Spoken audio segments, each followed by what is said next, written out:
Les robots vont-ils supprimer des emplois? Parce qu'on déplore le fait qu'il y ait aussi peu de robots en France, mais beaucoup de gens pensent que ces robots ne font que tuer de l'emploi, donc se disent Dieu merci. Qu'est-ce que vous leur répondez? Tout d'abord, je pense qu'il faut redire les choses telles qu'elles sont, c'est-à-dire que tous les pays robotisés, enfin les pays les plus robotisés sont ceux qui ont le taux de chômage le plus faible. Le Japon, la Corée, l'Allemagne. Et même si on va un peu plus loin dans les régions, on s'aperçoit que le nord de l'Italie ou la région Rhône-Alpes, qui sont des régions industrialisées, sont aussi très robotisées. Donc la conclusion est simple, la robotique n'empêche pas enfin au contraire, la robotique permet de créer des emplois. Ce qu'il faut bien comprendre, il y a un mélange à ne pas faire. On confond mutation et suppression. En fait, on a toujours accès à cette espèce de cercle vertueux. Les sociétés qui robotisent, tout d'un coup, redéveloppent de la marge. Une fois qu'elles gagnent plus d'argent, elles peuvent réinvestir, elles se positionnent mieux sur les marchés, elles réinvestissent, et quand elles réinvestissent, elles embauchent aussi des gens, mais par contre, dans d'autres secteurs d'activité, plus des ingénieurs, des techniciens de maintenance, etc. Donc il y a encore une fois une mutation des emplois vers les emplois mieux formés. Voilà. Comment est-ce qu'on va aller chercher ces emplois de la robotique en France? Qu'est-ce qu'on peut faire? Est-ce que c'est un problème de formation? Le problème clé en France est la formation. Alors la formation à tous les niveaux. Formation d'ingénieur, bon, je dirais qu'on n'est pas trop mal loti. Ensuite, il faut des formations niveau Bac plus 2, Bac plus 3. Là encore, il y a pas mal de cursus en France. Le problème, c'est qu'ils ont du mal à boucler la promotion. C'est-à-dire que souvent, il leur manque 30% d'effectifs. On dirait que la robotique industrielle, malgré tout, ne fait pas rêver les jeunes, ce qui n'a pas de sens. Donc je pense qu'il y a vraiment une communication à faire et une vulgarisation à faire dans ce sens-là. Ensuite, il faut aussi comprendre que un pays comme la France, enfin un pays industrialisé, n'a plus besoin de gens qui font des travaux fatigants, harassants, aliénants. Donc il faut vraiment faire un effort de formation colossal au niveau des gens sans formation de base. De façon à ce que, avec quelques mois de formation, ils puissent au moins, et ça marche très bien, nous on le fait de manière courante, avec mes confrères aussi, puissent au moins devenir pilote d'une ligne robotisée. En général, ça se passe bien. Et donc, il faut vraiment travailler à niveau, je dirais, CAP, BEP, formation générale. Pas uniquement au niveau ingénieur. Il faut créer des BTS. Bien sûr, BTS, mais globalement, encore une fois, les BTS, s'il y en a. Ce qu'il faut, c'est motiver les jeunes, leur expliquer qu'ils auront du boulot. Parce que un BTS en maintenance robotique, il trouve du boulot en 1 heure sur Internet. La cobotique, c'est quoi? C'est un néologisme, en fait, entre la robotique et la collaboration. Donc on cherche non plus à mettre le robot d'un côté et l'être humain de l'autre, mais à les faire travailler ensemble. On a vu hier et aujourd'hui encore dans les différentes démonstrations d'Asimo qu'en fait réussir à tenir compte de l'environnement dans son environnement complexe, c'est relativement difficile et que ça demande une énergie colossale. On y arrivera peut-être dans 20 ans, dans 30 ans, mais demain, en 2015, si on veut installer des robots qui permettent de collaborer avec des êtres humains, il nous faut partager l'espace de travail. Et c'est ça la notion la plus importante en termes de cobotique, c'est d'avoir un espace de travail qui soit partagé d'un côté entre le robot et de l'autre côté avec l'être humain, en traitant les cas qui apparaissent de façon bien distincte. C'est-à-dire que l'être humain va être là pour analyser l'environnement, pour prendre les décisions, et le robot va être là pour exécuter et faire les tâches aliénantes, difficiles, qui génèrent derrière des TMS pour l'être humain. Alors c'est pas nous qui allons sauvegarder les emplois, ce sont bien les entreprises. Ouais. Donc forcément, on parle de ce fameux cercle vertueux, c'est-à-dire que les PME ou les industries automobiles, pour devenir plus compétitives, elles ont investi dans l'automatisation ou de la robotisation. Et grâce à ça, elles ont pu être compétitives, donc générer plus de bénéfices et donc s'automatiser de nouveau et devenir de plus en plus compétitifs. Donc c'est tout simplement ça, c'est qu'en étant plus compétitif, eh bien, on gagne plus de marché et on génère plus d'emplois. On a des cas où, comme l'ont dit aussi mes confrères hier, on a des cas où, par exemple, pour fabriquer des poêles à bois, donc c'est un peu à la mode parce que l'hiver arrive, une production en Chine qui était finalement de qualité, mais où on va dire la maison mère en France n'arrivait pas à avoir la mainmise sur les process de fabrication, a tout rapatrié, tout robotisé, et cette production est de nouveau française. Une société qui fabrique des poêles, dont on taira le nom, mais qui fabrique des poêles, par contre pas des poêles à bois, des poêles à frire, et qui avait une entité dans la région Rhône-Alpes, une entité en Chine, et en robotisant, sans licencier personne, ils se sont rendus compte que le prix de revient en France était plus intéressant que le prix de revient en Chine. Parce qu'en Chine, il y a 30% de rebut, Il y a énormément de turnover au niveau du personnel, hein. Les gens sont en pleine révolution culturelle, donc dès qu'ils ont les moyens de gagner un peu d'argent supplémentaire chez un concurrent, ils s'en vont, donc c'est très difficile à manager. Et du coup, eh bien, ils ont pris la décision de robotiser la Chine pour le marché chinois, pour avoir un surplus de qualité. Ça, c'est un exemple qui est tout à fait parlant et qui est tout à fait concret. Je citerai aussi un autre exemple. Nous, c'est un client qui devait partir de France, qui n'était pas robotisé et finalement qui est resté en France en robotisant. Voilà, donc c'est une société de 200 personnes, on a préservé 200 emplois, la société est toujours en France et depuis elle s'est développée, elle a embauché du monde.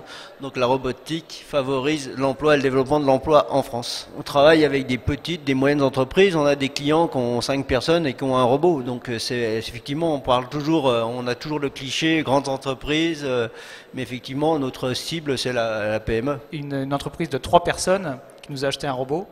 Alors quel robot, ça ressemble à quoi? Alors tout simplement, c'est des gens qui fabriquent du matériel agricole.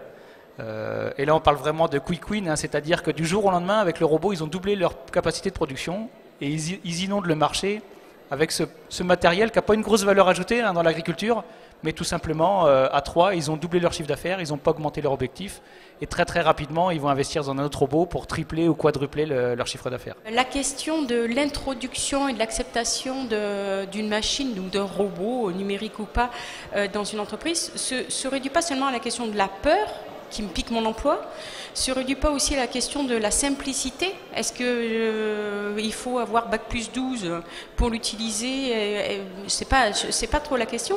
Après, c'est la question de l'acceptabilité sociale de l'objet, mais aussi la question comment je vais travailler avec cet outil. Les robots dans les usines, on voit bien que ça modifie le rapport au travail, hein. Il y a une interface of machine qui modifie, on n'a plus l'objet en temps réel, voilà. Et ça mobilise davantage l'activité qu'on dit cognitive, mais en même temps, c'est aussi notre perception. On n'a plus la version, 4D, hein. Il faut regarder à travers un écran, c'est pas évident. Donc ça, effectivement, ça demande de l'accompagnement, de l'appropriation. Et c'est la temporalité du robot ne sont pas les temporalités de nos capacités d'apprentissage. Et comme on sait, et je le dis à des hommes vieillissants aussi comme moi, sympa, volontairement provocatrice, toute expérience est formatrice mais déformatrice. Toute expérience. Il y a des connexions neuronales qui s'opèrent, des mécanismes cognitifs qui s'opèrent, qui font qu'il y a de la forme d'irréversibilité. La plasticité, on crée de nouveaux maillages, mais la plasticité n'est pas forcément, c'est pas dans la réversibilité. Vous êtes en train de nous dire que travailler avec des robots change les humains? Travailler, vivre, avoir des expériences au quotidien, l'incrémentation de connaissances et d'expériences modifie notre expérience, notre savoir et notre capacité d'apprentissage, à tous. Donc les robots aussi, bien sûr, les robots aussi modifient notre manière de travailler. Le bienfait du robot, c'est, je prends le cas de la logistique, effectivement, hein, automatiser des tâches pénibles. Très bien. Des tâches pénibles, pourquoi elles sont pénibles? Parce que quand on va chercher les colis, on a souvent tendance, alors je deviens un peu technique, hein, dans ce que je dis technique au regard de nos compétences, hein, c'est-à-dire que quand les entreprises disent oui mais la personne elle porte le poids de la réglementation, dans la journée elle ne porte pas plus. Si on fait les sorties, mais la personne elle va bouger les pots de peinture qui sont devant, derrière, et au final, elle peut porter 3-4 fois plus que ce qui sera sorti au cul du camion. D'accord? Donc, le robot peut effectivement ôter des tâches très pénalisantes pour la santé des salariés. Tout à fait, on est bien d'accord. La robotique, c'est pas nouveau dans l'aéronautique, même si on est beaucoup plus jeune que l'automobile en termes d'industrie à avoir du robot. Ça fait à peu près une dizaine d'années qu'on déploie de la robotique chez nous. Alors ça apporte surtout une plus-value sur les tâches répétitives. Alors au-delà de la notion de pénibilité, c'est surtout aussi la notion de qualité qui est forte en aéronautique. Et quand on demande à un opérateur de faire pendant toute la journée des milliers de trous, on s'aperçoit qu'au bout d'un moment, il a sa propre niveau de défaillance et il fait des erreurs. Et ces erreurs, du coup, nous coûtent en réparation ce que la machine apporte. Donc, du coup, on allège la pénibilité des opérateurs. On les ressent sur vraiment les opérations d'ajustement, de mise en place des pièces à forte valeur ajoutée. Et du coup, la robotique leur permet d'éviter d'avoir à faire des journées à percer du trou, entre guillemets, et risquer de faire des non-conformités sur le produit. C'est l'idée qu'un robot ne se plaint jamais et n'est jamais fatigué.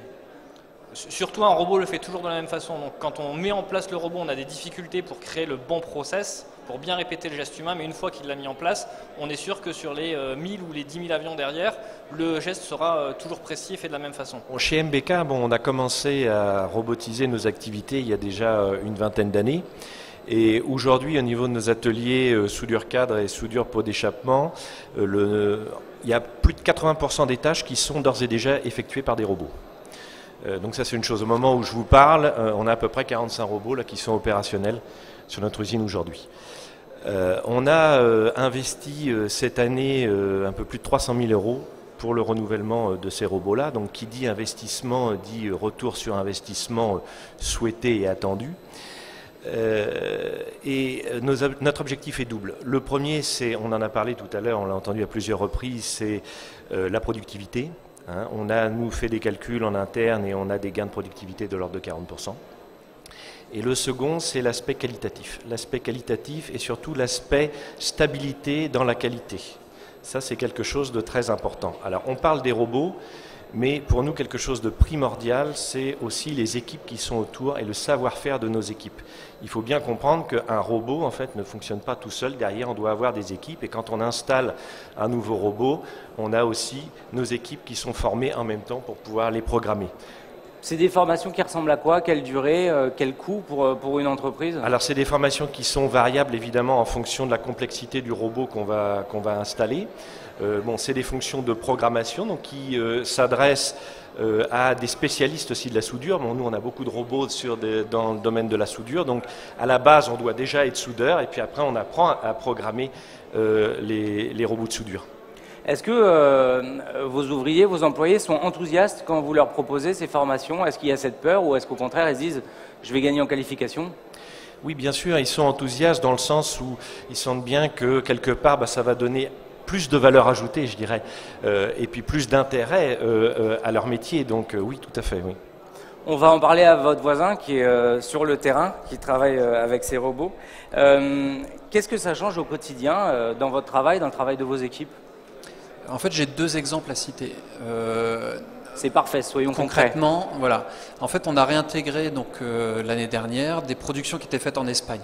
Donc, le fait d'avoir un parc robot important, de travailler, de l'optimiser, nous a permis de réintégrer concrètement des productions qui étaient faites en Espagne. Donc, aujourd'hui, tous les jours, on produit plus que nous produisit il y a quelques mois grâce à ces robots. Deuxième exemple, on a réussi à réintégrer des productions qui étaient faites à Taïwan, donc cette fois en travaillant plus sur la conception de la pièce à produire. Donc là, on a travaillé vraiment main dans la main avec les bureaux d'études pour simplifier les pièces, les adapter à nos lignes de production. Et là, on a été en mesure de réintégrer des pièces donc, qui étaient faites à l'autre bout du monde et qui nous posaient un certain nombre de problèmes en logistique. Donc finalement, on a gagné en logistique, enfin en coût de logistique, en flexibilité, parce que nos marchés deviennent quand même assez rapides, les clients veulent changer rapidement. Donc on a besoin de réduire nos temps, nos délais d'approvisionnement de pièces, et d'être capable d'être plus flexible. Donc tout ça, les robots nous le permettent. Également, nos coûts de production ont baissé. Donc là, sur un des châssis, on a pu gagner 5 à 10%, malgré le fait qu'on ait réintégré d'Espagne en France un certain nombre de productions. Et puis, on en parlait tout à l'heure, les conditions de travail. C'est-à-dire qu'on a limité la pénibilité. Est-ce que le travail est plus ou moins pénible alors?